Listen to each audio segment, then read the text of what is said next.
Gracias, gracias, gracias. Bendiciones para todos. Sean bienvenidos a Da'at, portadores de luz para tu oscuridad. Vivimos en un mundo de engaño, donde engañar es un modo de vivir. Autoría: Julio César Montejo S. Todos los derechos reservados. Analicemos el siguiente versículo. Isaías capítulo 45, versículo 7. El que forma la luz y crea las tinieblas, el que causa bienestar y crea calamidades. Yo soy el Señor, el que hace todo esto. Evidencia esta cita bíblica que Dios es el culpable de todo lo que ocurre en el mundo, solo por el hecho de ser el creador.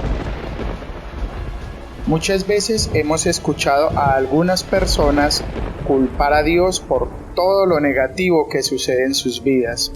Lo cuestionan y afirman también que Él castiga a la humanidad. ¿Cuántas veces ha culpado a Dios por las desgracias que ocurren en su vida y en el mundo? ¿Hay razones sólidas para culpar a Dios según la Biblia? Antes que nada, nos gustaría recalcar que los sucesos negativos, desgracias o situaciones dolorosas que acontecen en nuestra vida no son culpa del Altísimo, y mucho menos tomarlo como castigo de su parte. Si Dios demuestra su amor por las aves del cielo, ¿no cree usted que se interesa profundamente por su futuro y bienestar? Recomendamos leer Mateo capítulo 6, versículo 26. Deuteronomio capítulo 32, versículo 4 dice lo siguiente: Él es nuestro protector, sus obras son perfectas, sus acciones son justas. Él es el Dios de la verdad, en Él no hay injusticia. Él es justo y verdadero. Una cosa es hablar del problema del sufrimiento en lo abstracto. Otra cosa es experimentar el sufrimiento en nuestras vidas y verlo dramatizado en las vidas de otras personas. Pero permitir que algo suceda y causar que algo suceda son dos cosas diferentes. Entonces, ¿cuál es el punto de vista bíblico sobre este asunto? Analicemos 6 motivos o razones por las que se culpa a Dios injustamente. Primero, culpamos a Dios por los desastres naturales. Hay quienes se dejan engañar por supersticiones y cometen el error de pensar que el Creador castiga con desastres naturales. Los huracanes, tornados, tormentas eléctricas, inundaciones, incendios forestales y muchos más son creación de la naturaleza. Está científicamente comprobado que la Tierra busca siempre mantener su propio equilibrio como respuesta a nuestras acciones. En otras palabras, ella busca recuperar lo que el hombre le ha quitado. Apocalipsis capítulo 11, versículo 18 también nos muestra que a futuro Dios va a tomar el control sobre las acciones del ser humano. Dice lo siguiente: las naciones se han enfurecido, pero ha llegado el día de tu ira, y destruirás a los que destruyen la tierra. Claramente ahí Dios nos habla cómo va a tomar el control y a destruir a aquellos que destruyen la tierra. Segundo, culpamos a Dios por la pérdida de algún familiar querido. Cuando fallece un ser querido, pasamos por una etapa de duelo, en la cual llegamos a culpar a Dios y nos castigamos a nosotros mismos, alejándolo de nuestras vidas. No nos dejemos cegar por el dolor, no olvidemos que esta vida es de paso, y la muerte es parte del proceso por el cual todos tendremos que pasar. Apocalipsis 21, versículo 4, dice lo siguiente: Él, o sea Dios, enjuagará toda lágrima de sus ojos, y ya no habrá muerte, ni habrá más duelo, ni clamor, ni dolor, porque las primeras cosas han pasado. Desde el punto de vista bíblico, la muerte no es parte natural de nuestro mundo. De hecho, es un intruso y un enemigo, como lo muestra 1 Corintios capítulo 15, versículo 26. Tercero, culpamos a Dios por las enfermedades. Además de culpar a Dios, hay quienes le cuestionan y exigen que le retire su enfermedad. No toda enfermedad puede ser vinculada con un pecado específico que hayamos cometido. La enfermedad y la muerte nos afectan a todos, y la razón es que el pecado es como un virus mortal que ha invadido a toda la creación. La Biblia dice en Romanos capítulo 6, versículo 23, porque la paga del pecado es muerte. En Romanos capítulo 5, versículo 12, complementa diciendo lo siguiente: así pues, por medio de un solo hombre entró el pecado en el mundo, y por el pecado entró la muerte. Y así la muerte pasó a todos, porque todos pecaron.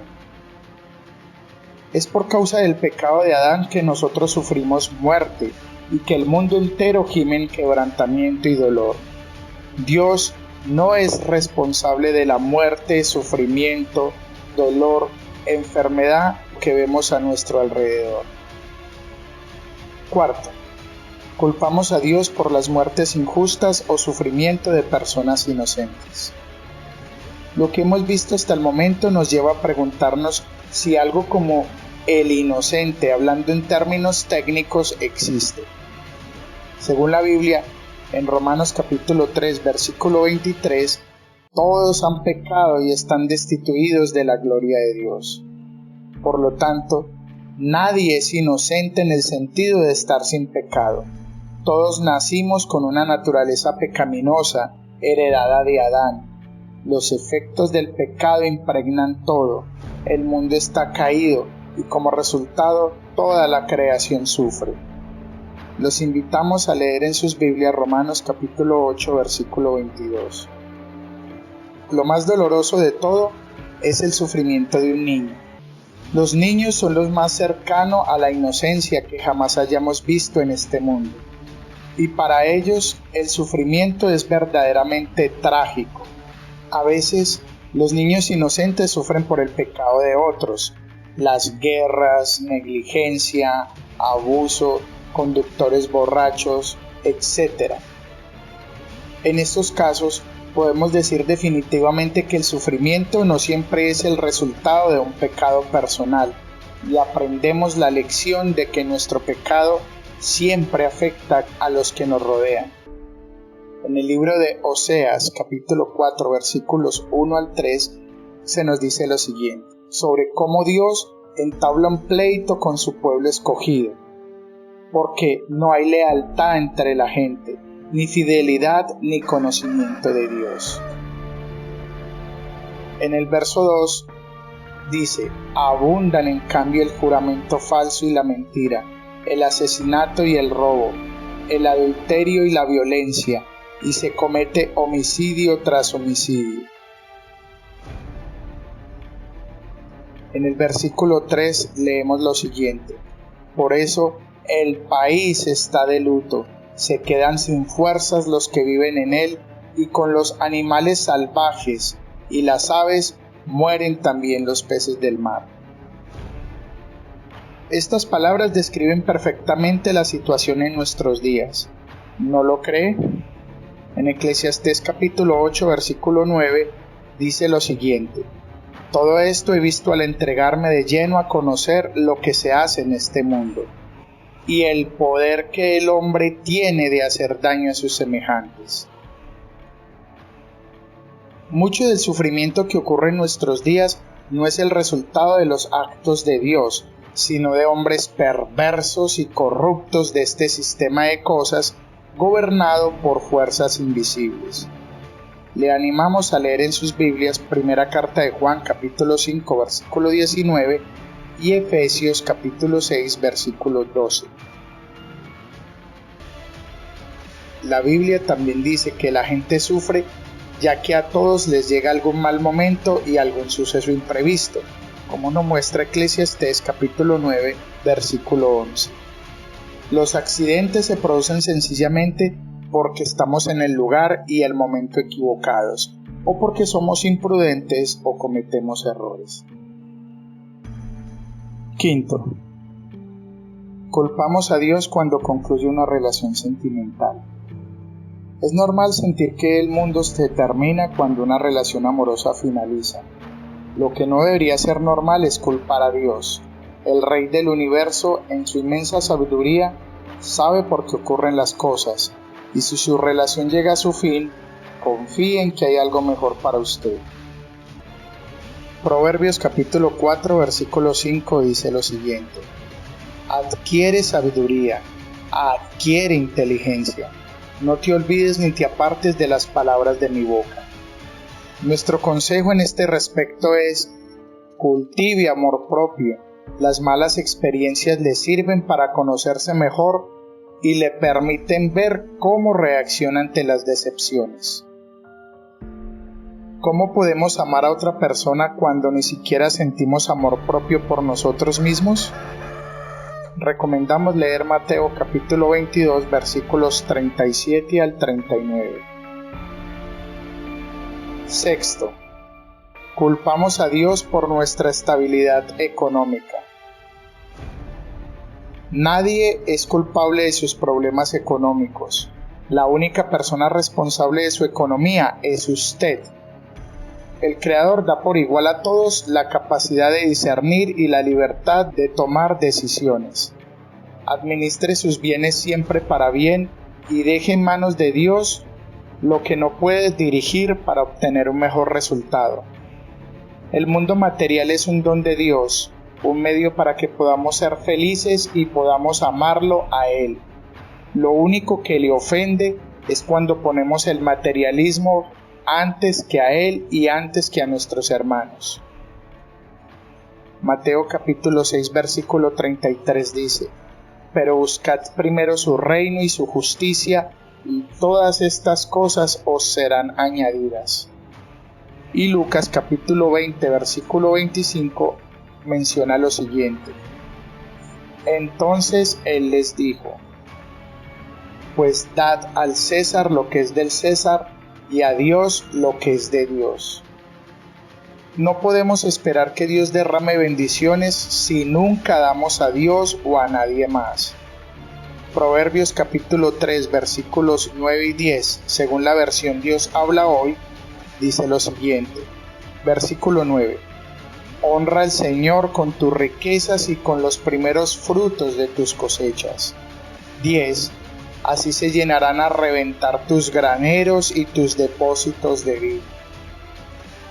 Tal vez esté pasando por un momento difícil y por ello se vea tentado a culpar a Dios. Hacerlo lo hará sentir mejor momentáneamente, pero la oración es la única alegría permanente. Dios ama a todos sus hijos por igual y no le pone a pruebas que no pueda superar. Recomendamos leer Mateo capítulo 5 versículo 45 y la carta a Santiago capítulo 1 versículo 13. Muchas gracias a todas las personas que creen en este proyecto. Esperamos nos apoyen suscribiéndose al canal, compartiendo los videos y dándoles me gusta. Si se siente movido a apoyar la obra del Padre y la misión del Cristo en la tierra, ingrese y haga su donación. Para consultas de tipo espiritual, donaciones y ofrendas, verificar datos en la descripción de los videos. Somos Da'at, portadores de luz para tu oscuridad, en colaboración con Shalom, la Iglesia Independiente. Gracias por suscribirse, compartir y darle me gusta. En la descripción de los videos están los enlaces para que nos sigan en las redes sociales. Shalom para todos.